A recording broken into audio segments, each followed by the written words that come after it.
फुरफुरी नगर की एक सुनहरी सुबह में मोटू हमेशा की तरह समोसे खाते हुए गली में घूम रहा था। तभी पतलू हांफता हुआ उसके पास आया और उसने एक पुराना चमकता हुआ नक्शा दिखाया जो उसे जंगल के किनारे मिला था। नक्शे में एक रहस्यमयी गुफा का रास्ता बना था और लिखा था कि वहां सदियों पुराना जादुई खजाना छिपा है। मोटू की आंखें चमक उठीं और वो तुरंत खजाने के सपने देखने लगा। लेकिन पतलू ने समझाया कि अगर सच में खजाना मिला तो उससे पूरे फुरफुरी नगर की मदद की जाएगी। फिर दोनों दोस्त हिम्मत करके घने जंगल की ओर निकल पड़े, जहां ऊंचे पेड़, अजीब आवाजें और रहस्यमयी सन्नाटा था।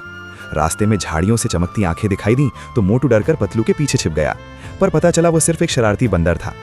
आगे बढ़ते हुए उन्हें एक गहरा गड्ढा मिला जिसमें मोटू फिसलकर लटक गया, लेकिन पतलू ने उसका हाथ पकड़कर उसे बचा लिया और दोनों ने दोस्ती की ताकत को महसूस किया। काफी मशक्कत के बाद वे उस प्राचीन गुफा तक पहुंचे जिसके दरवाजे पर अजीब निशान बने थे। जैसे ही नक्शा दरवाजे के पास आया, पत्थर का भारी दरवाजा अपने आप खुल गया और अंदर चमचमाते सोने के सिक्के और एक बड़ा संदूक दिखाई दिया।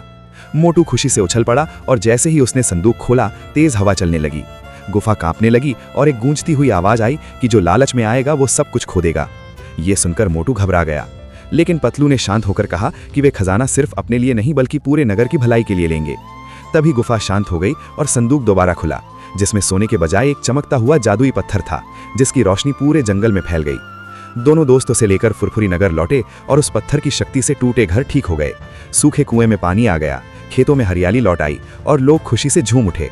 सबने मोटू और पतलू की तारीफ की। तब पतलू मुस्कुराकर बोला कि असली खजाना सोना नहीं बल्कि नेक इरादा और सच्ची दोस्ती है। और मोटू ने हंसते हुए जवाब दिया कि हाँ, और उस खुशी का